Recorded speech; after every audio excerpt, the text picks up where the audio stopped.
Hi, I'm Ken Baker for RMUColonials.com, and it's time for another edition of the Coach B Weekly. Coach B, you guys sit here 3-3. Got off of that long road trip and a couple games at home against tough opponent in the form of Northern Kentucky, team picked at the top of the Horizon League. They came into a game with a big win over Marquette, so you knew you were going to face a tough test. How did you think the team responded? Yeah, good and bad. We had a great start. I thought we came out playing hard, and we got up to a lead, and I felt we had a good game plan. And down the stretch, the bad part was we didn't close it out, and we didn't get hungry enough to get those stops and those loose balls that we were getting for the first part of the game.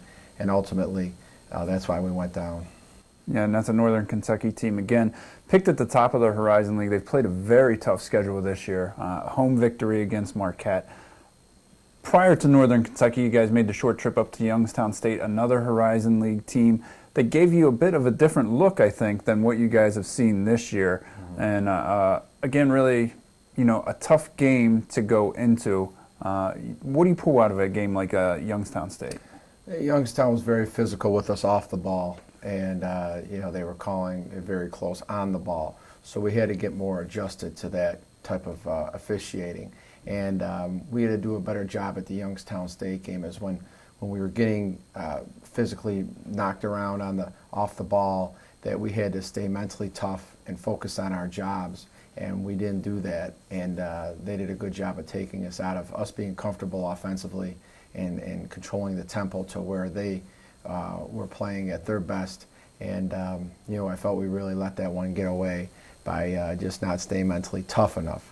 Going into the Northern Kentucky game, they're also a Horizon team, first-year Horizon team, but they're a little bit more high-powered, and they could score better. They have, they have prolific scorers. They have athletic player around the basket and Little, and we knew that it was going to be a whole different look, and we had to play the game a little differently than when we went on with the game plan with Youngstown. And I thought the game plan was good, and I thought we had a good opportunity to win the game. We were right there, but we weren't able to, at the end, get the stops we needed. And what's something you take out of that game? Like you said, you led from basically about the 5-minute mark of the game all the way up until about 5 minutes left. What do you hope that the players learn out of something like that? Where are the teaching lessons, or how do you hope to grow when you see something like that happen? Well, you would hope that the upperclassmen or the leaders on the team would understand that if you're going to win in the end, it's got to be player driven. It can't be coach driven, and we've talked a lot about that at practice. That players have to be out there and staying in control and staying hungry and keeping the team hungry at the end of the game to close the game out. It's tough to come from behind, and teams sometimes really struggle to do that, but Northern Kentucky did a good job of overcoming the adversity of being behind most of the game, like you said. And at the end of the game, we got to understand how to play with a lead. Teams are going to put the meter up more, and we've got to be able to go out there and match that or even overcome that and weather that storm of someone with their back against the wall. Northern Kentucky being a 5-1 ball club, beating Marquette, like you said, their only losses on the road at Cincinnati. They were tested already this season, and they had passed most of those tests. And so we should have known that going in and elevated our own mental toughness down the stretch. And that's what we've been working on a lot at practice, about closing games out, staying hungry at the end, not just coming out with energy, but sustaining energy, and ultimately at the end being the tougher team. I'm going to talk about something that I saw over the last two games on the offensive side of the floor, and that is how dynamic of an offensive team you have with the personnel out there. Now, against Youngstown State, you got all your scoring on the inside, 36 points from your post players. Northern Kentucky, you guys knocked down 12 three-pointers. Second in school history, second most three-pointers in a game in school history. What does that do for you as a coach, and how do you game plan with having so many weapons on the floor on the offensive end?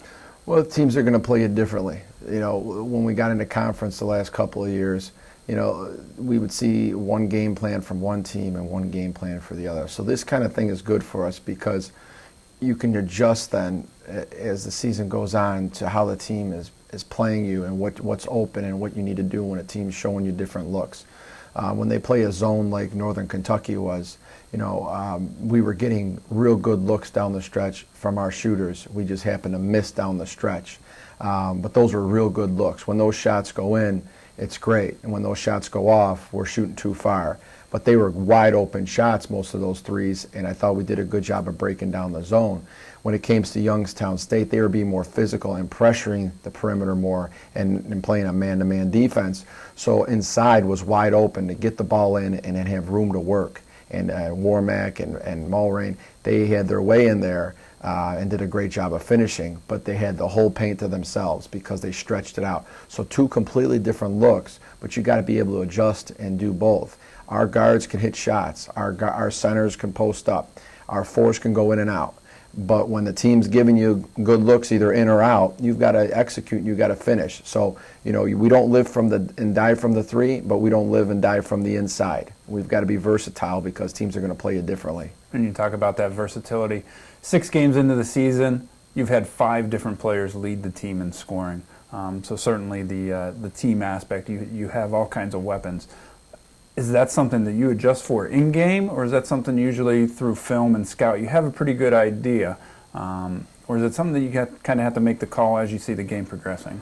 Well, you have an idea of how the team plays and what they've done in the past. Like if you watch a team that's played 5 games and they haven't played zone at all, you're going to look at the game and say, we're most likely not going to see a zone. So we're going to have to do a good job in our man offense and getting the ball inside and moving it around the perimeter and taking people off the dribble. And then, they might come out and surprise you, and you have to be able to adjust. We hadn't played a zone in any of our games until we played Northern Kentucky. And then we came out in that zone, and I think that kind of freaked them a little bit, and they had to adjust, and it took them a while. And I thought we did a pretty good job when our energy was up of executing the zone. But that's just kind of what you have to understand is that you have a game plan sometimes, and then sometimes when you get out there, things change. As a coach, also, when players are shooting the ball well or working harder than the other players, minutes change and roles change as the game's going on. So a great coach and a great team is always able to adjust, and that's what we're working towards, being great adjusters to the way the game is. Okay, now we look ahead. You have a game, non-conference game against MEAC contender in Morgan State tonight. We're going to look forward a little bit because you have the toughest part of your non-conference schedule coming up in the upcoming weeks. You face a nationally ranked team in Iowa. I believe they were 21st in the most recent poll that came out. Iowa on Sunday, week off for finals, and then you head down to Florida, another team receiving votes in the national poll. It's tough not to look past a team like Morgan State when you see those 2 teams on your schedule. How do you keep the team focused? Well, we look at the situation in hand and we say, what do we always tell you guys? The next game is the most important game. And, we never show them anything going past our next game. If you look at a lot of the great coaches in all different sports, they'll always say on to the next game, on to the next game, and that's their whole focus. So, the good thing about the Florida trip is obviously being down in Florida, and you're going to be able to do some nice things while you're down there because we're going to spend an extended amount of time, and I know some of the players are going to be able to get back home for Christmas, and obviously those things are things that are going to be going on. And you're going to be playing Iowa, who we've played in the past few years, and we've had some good battles with out there, so that's there. But you got to put it aside, and we always tell the players, if you don't put that aside, you're going to be put aside, and that's what's going to happen tonight if we're not ready. Morgan State plays a very energetic style of basketball. They have a point guard that has a great motor, and she's very loose with creating her own shots, and she's hard to keep in front of you. So we have a big task at hand today to really control this tempo and to not look past this game. It's our last home game before the break too.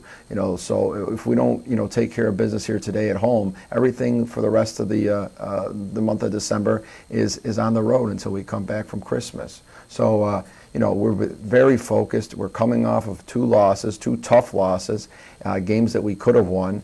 So I expect the team to be really hungry. I think we've prepared them to really narrow in on this one game. Yeah, and the Bears point guard you speak of, number 5, Brennan, 12 points a game, almost 5 assists a game, so she's going to be one to keep your eye on. Anything else you want to touch on, Coach B, as we head into our final non-conference home game of the season? You know, sometimes teams will go through a bad patch and sometimes they'll go through good patches. With our team this year, we're trying to find that steady balance where, you know, we can count on each other and be consistent.